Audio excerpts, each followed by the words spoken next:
got into this so I could have the freedom to do whatever I want and not be chained to a desk. And then I'm sitting there Right. blowing money day in and day out and being there longer than the 9-to-5 guy is. Yep.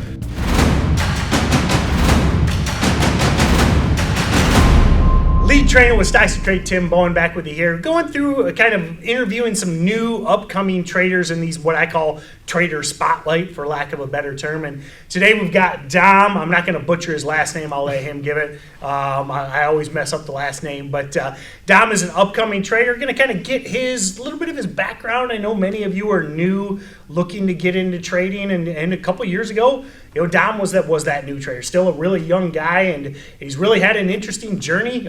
And we'll kind of get through that. Had ups and downs, which everybody does. It's something I talk about all the time. If you expect a straight, lower left to upper right equity curve, it's not going to go that way. So, Dom, nice to see you. Nice to meet you again. I'm just kind of getting to know you a little bit, but give me your last name and then give me your story. How'd you get started in trading? So my name's Dominic Mastro Mateo. There we go. I'll butcher it again, but anyway. So I started trading. First trade was in January 2017, but I found trading towards the end of 2016. I was in my second to last semester at college. What's your major? Business finance. Okay. All right. Okay. Not because of any passion or because I wanted to do anything with it. I'd already finished. Yeah, you had to pick something on the form. Yeah, and I was starting to get to the point where I was getting desperate, and I knew I didn't want a 9-to-5. I'd always wanted to be an entrepreneur, work for myself, and I was getting to the point where that wasn't looking like a possibility because I had no ideas. I wasn't starting a business, and I was finishing school, so I was kind of at that point where I had to make a decision. And so it was around the same time when I started losing interest in school because I knew it wasn't like the direction I wanted to go into, like the real world. And so I was skipping a ton of classes at the time, and one of the classes I'd skipped is where I missed a presentation in class and I had to write a paper on it. So I was able to watch the presentation online and write the paper on that. And when I was finished with that, I saw a video by Tim Sykes, and it was like millionaire penny stock trader. So the presentation was posted, and then the next recommended video was his. Yeah, it was on the recommended tab. Okay, all right. And just one of those weird scenarios where if I had gone to class that day or something, sure, I might have never found trading.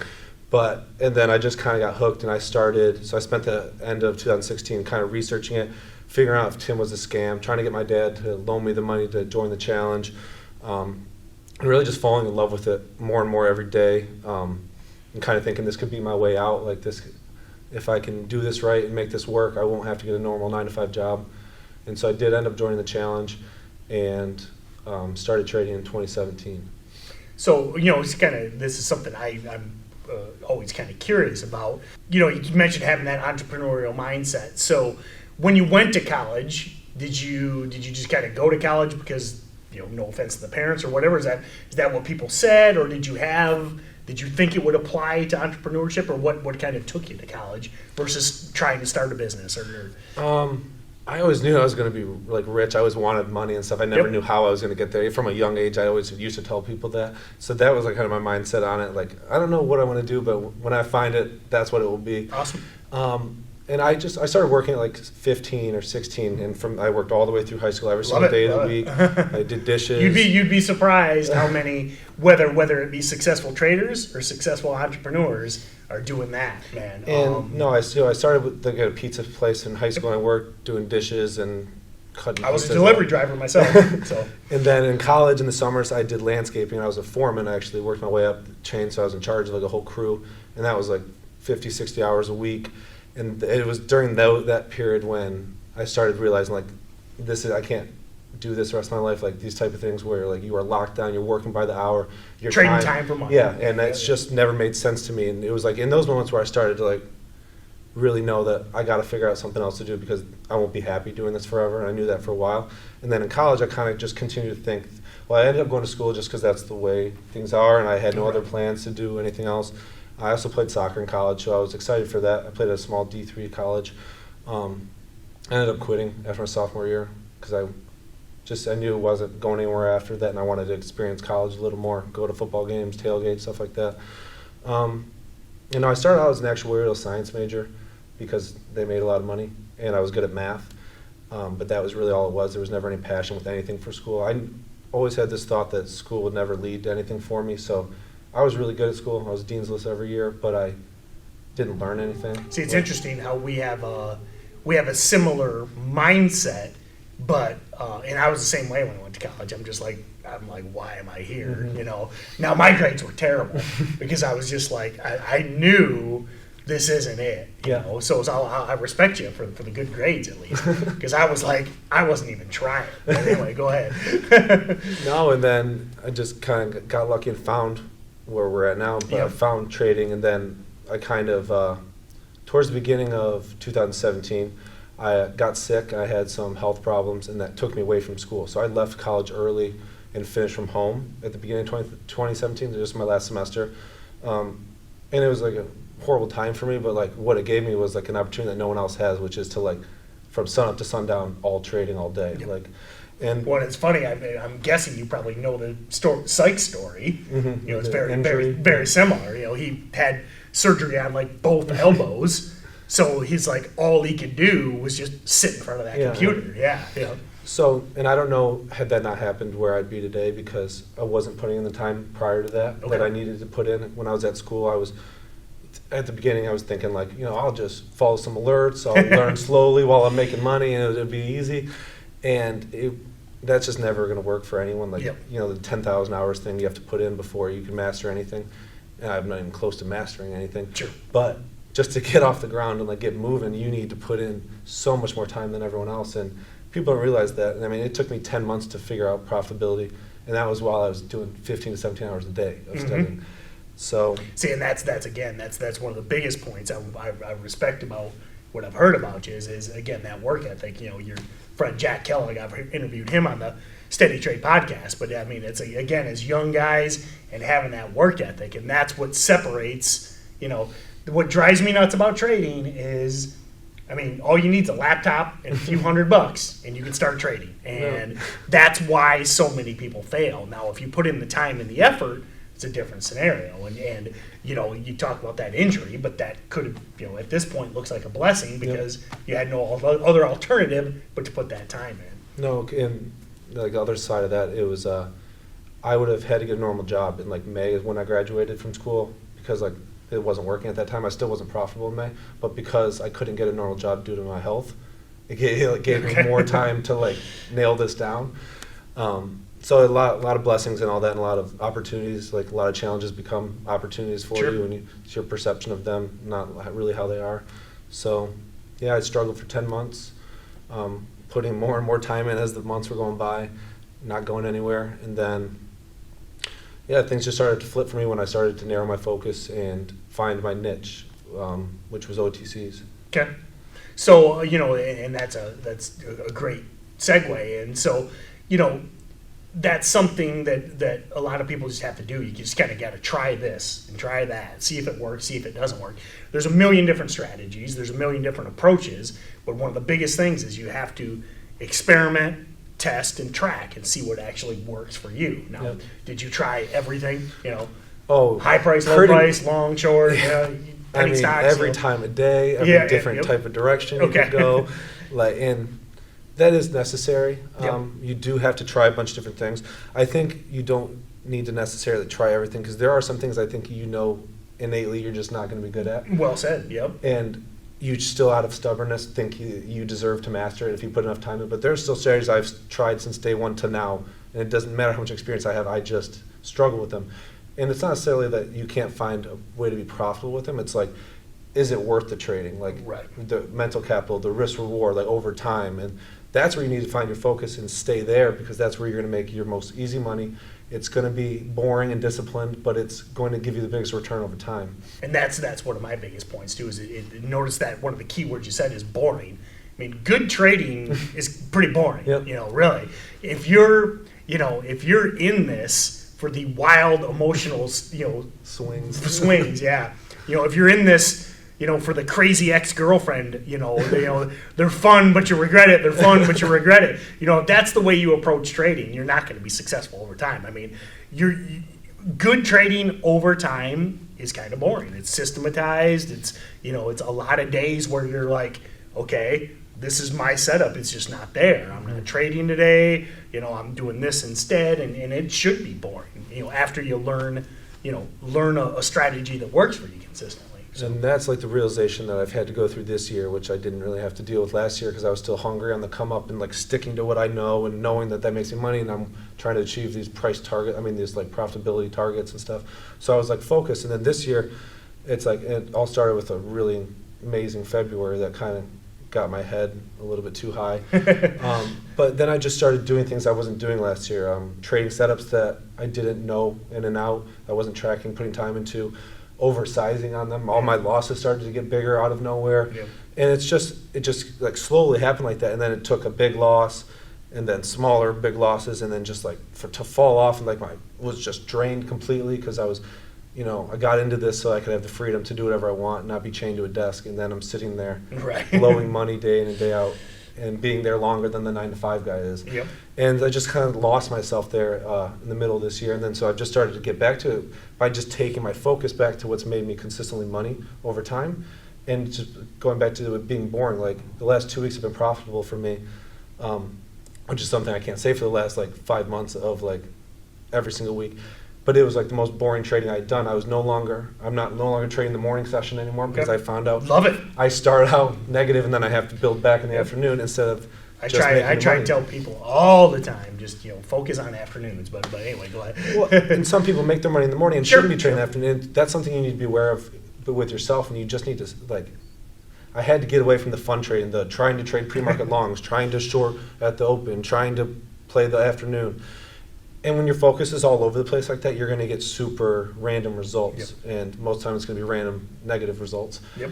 And so I was just like, where am I making money, even through this whole period of slow summer and everything? Where am I making money? And if I can stick to like 3 or 4 trades a week on that, I'm going to make more money than trying to be everywhere and like hit home runs all over the place. And so it's just that realization. It's one of those things I had to go through that I didn't want to go through, but now it's going to improve my trading from here on out, and something I probably don't have to go through again, or at a much smaller scale. So you talk about that big loss back in February. I want you to talk about it. It's like I think it's big, important to share. Now, pretty much everybody, you can hear these stories, and I want you to hear it and pay attention. You almost always have to live it. That's the bad part, because it is interesting the way it works. You can hear about it. But you kind of have to have it happen to you. But kind of walk us through that. And what it sounded like maybe you had a little bit of a confidence issue. Oh, yeah. Or okay. So we'll start in February. I had a ridiculous month. Everything was working for me. I was trading the best I ever had. I was showing up at 7 a.m. and wasn't done till 6 p.m. Like it was like coffee at 2 p.m. Like I need to be alert. Like I was there all day, and it was like working out for me. I made like 4 times as much as I ever made in a month. Nice. And I learned a lot of bad lessons in that month. I got bailed out of 2 times shorting these pumps that I'd never done before, but I just got a new broker that was allowed me to. And I had some really big gains on them. And they all started with me being down a lot of money. Okay, yep. And then me having to go bigger and bigger. And then, I'm down 10K over a week of doing it. And then I make 20 and it's net 10, so everything's good. Who remembers when we were down 10? Yeah. And then that happened twice, and I got bailed out both times for good gains, what looked to be good gains when you add it all up. And then when you look at the numbers, when you do the risk to reward calculations, maybe not, but when you look at the numbers, when you look at the week of me not sleeping because there you go. Going into the day wondering if this thing crashes without me, or if I miss a fill, like let's realize 10K. And then the same type of trade set up in March. And this was when I was already up a good amount of money in the middle of March. Like my February run kind of continued into March. And then, so when you have that cushion kind of thing, like you start the first week of the month green, like by a good amount, and you kind of have that feeling like no matter what, I'm not going to be red this month. So I can maybe take a little more size, be a little more aggressive on things, a little more speculative. And that's what I did on a stock that didn't deserve it. It was not trading enough shares. It was like maybe trading 100K a day, and I was trying to be 10K. Because I know if it dropped $2 a share, that's another $20,000 win. Because once you make that big money trade, it's like nothing's good enough unless it's more. Yep. And so that's what happened. It wasn't like I shorted and then covered and it was negative 20,000, which was the loss. It was negative 500, negative 500, negative 1,000, negative 500, negative 500. It was 3 days of like negative 7K, 3 days in a row. Oh, wow. Of me just going back for more. Like, shoot, I'm down 2K. I can make 2K back on this when it works out, so let's try again. And it was like a rule I didn't even know you could break. Like, because I always cut losses quickly. And it was like to my fault during this time. Like, the cutting losses quickly is what? Right. Because I was just just continuing to cut a loss over and over again, because I would have risks and it would break, so I'd cut and then I'd restart and then break and then I'd cut. And it was just like... Meanwhile, obviously, the stock is uptrending. Yeah, like exactly. And all you're doing is shorting into every exactly, uptrend. trying to get massive size the second before it like dumps. Yeah. And no, I never ended up with the...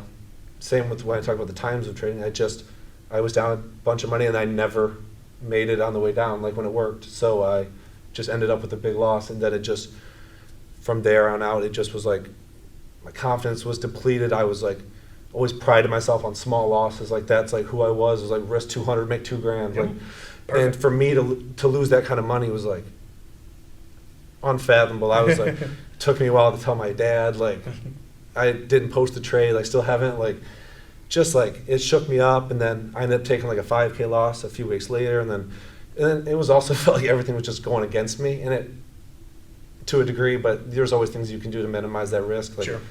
Overnight trading, like I overnighted some Bitcoin play that I was up $2,000 on going into the close, ended up losing 5K on because Bitcoin took a dump into the morning, and it's just like that was happening over and over. So I'm thinking I'm this unlucky guy. Well, I'm and also yeah, and untraded. that's it. You know, it's like I often joke about like the secret. You know, but it's at a certain time when you're in those slumps, you almost I say losses beget losses because your mindset's screwed up. You start and it just it's every day of I'm not a good trader. I suck at this. I'm no maybe I got lucky, and then that's what you start seeing every day. And then it manifests. And exactly, and it's funny you say that's something I've gotten into a lot recently in the last few months. But no, and then so I just kind of had to like take the time to get over those things, let the wounds heal.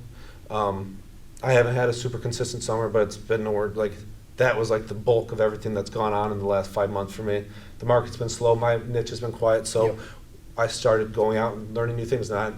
Last year I didn't know very many traders, but now I talk to on a regular basis a lot of the top traders. Awesome. So now I have all these ideas going in my head every day of what they're doing. Oh, this guy's making money every week. I'm not. My niche is slow. Let's do what he's doing. And then I go into that, and then I say I'll just trade small. I'll learn it. I'll do a 100 share thing. And then I find myself losing more money on those plays than I lose on my niche setups. And so there's just a lot of learning this whole summer, and it was fine. It was fine because the losses I've taken over this 5 months were nowhere near like what I made in February and January. Okay. So it's like it's just a small step back, but it's felt like it's been so long because it's been so many lessons. Like I kept thinking I had it. We're about to turn out, and then boom, another lesson. And I do think I'm at the point now where we're about to put it behind us for good, and the lessons are going to stick, and that discipline will come back. But it was just unfortunately something I had to go through. And I think that's that's the biggest thing is that the old saying is there's no such thing as an overnight success. It doesn't exist. Oh yeah. You could read Malcolm Gladwell's Outliers and stuff like that. I mean, there is no such thing as an outlier. Everybody, Tim Grittani, the greatest of all time probably, still took him a year. It's like everyone. He went through a period where he had a year of, after I think over $1 million, where he went break even for a year. And I remember thinking, how do you do that when once you get it and you figure it out? It was like, but then here I am spending a 5-6 month period where I can't get out of break even. Yeah. Like when that's what I've been saying lately is like the margin for error is so tiny in this game. Yep. So the second you lose focus and you lose your discipline, you can see how easy it is to lose money again. And you just spiral. Yeah. Oh yeah, and it's I don't remember what I was going to say, but it's just recently I just learned that like when you lose focus, like it's so much easier to lose money than it is to make money when you're not disciplined and focused. And that's a great quote. It's way easier to lose than it is to win. I'm going to steal that one. I like that one. But so we'll kind of wrap this up a little bit. But so you talk about your core setup. A lot of the questions I get are chart patterns, what to look for, etc. And remember, everything's different for everybody. Everybody has different setups. But what is your come Monday morning? What are you going to be looking for? What's your ideal setup? So most ideal setup for me would be a multi-day breakout that's been setting up for over the course of many days. Like my best trades, all of my best trades have come from when I've been stalking something. Yep. Like it has a run out of nowhere, and I missed that move. And I hate stocks that I hate stocks that I say come out of nowhere. Yeah. Where it's like there's nothing, and then it's just this shiny object. I think the best ones are those ones that you're waiting, you're tracking. You're like, okay, let's let this thing set up because now it's proven itself. Yep. And it's like, and okay. Once it does start to set up and it starts to show me things I've seen millions and millions of times, these are usually the same points when other traders are no longer looking at it. They missed the first move. They said, "Oh, I missed it. I won't chase," so it's off their watch list. But me, every day it continues to conform to what I need it to do. It makes it more and more of a setup. And those are the plays that I'm staring at, and then I'm there before everyone else. I'm selling into their buying volume. Eventually, I have more size than they have. So, like a breakout chart like that would be the best. Panic dip buys. I've trained pretty much the penny stock framework that Tim talks about. So, breakout, first red day, panic dip buy, first green day. Mostly long bias things. But I'm really looking for stocks that spike on an intraday level that matches up with some daily level on the daily chart that matters, and then consolidate near their highs. I call it an OT swizzle. Love it. Yeah, it's a lot of stuff you used to talk about listed stocks, and they give me a range. I like stocks that have to get me interested, like where I'm not guessing what it's going to do. It's like you tell me which way you're going, I'll follow you, and you give me a risk level that's close to where my entry is, and like under that risk level, this chart's dead. Over it, the short-term action tells me we're probably going up, and so that's pretty much what I'm looking for. I'm looking for ranges, consolidation, periods where the stock tells me, it can't break this and it can't break this. So whichever one it does next is the direction it wants to go in, and I'll follow that with good risk reward. So something that you've been doing, I think you're still doing, is you kind of have this trading room where you and Jack work together. You still do that? Yeah. Okay. So I do want to talk about that because we're obviously at the Trader Investor Summit. You can tell by the shirt. How valuable do you think it is to have that, that trading buddy, for lack of a better term? So yeah, I think someone else coins like trading accountability buddy. Yep. I think they're really, really important, and I think it's important to have different tabs because you're going to learn things from different people that are going to help you, whether it's psychology or a certain pattern or. But what it really does is just gets you talking about trading all the time. Yes. And when you're digesting information all day long and you're like, just like what's the word? Echo chamber. I think where you're again. It's all trading. Your whole life is trading. Exactly. When it's all trading, all dinner talk is trading, and before you go at the gym, it's trading. When that's like what's going on in your life, and that's like the soul thing going on that you're talking about, that's in your head and your brain, you're going to sleep thinking about it. You're going to naturally just get better because you're going to want to get better, and you're going to feel like you're getting better.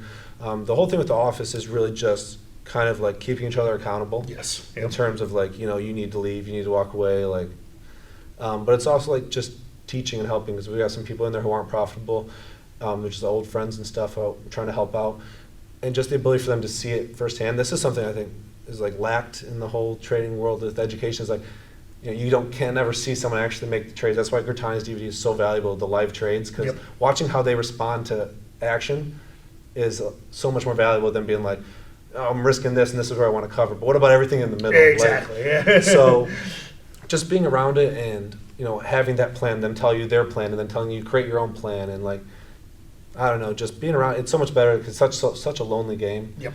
So I remember like the first year or two of my journey, it was like, you get so lonely, you make a big win and it's just, you're high-fiving yourself or you get upset and it's only you all day, frustrated, living in it.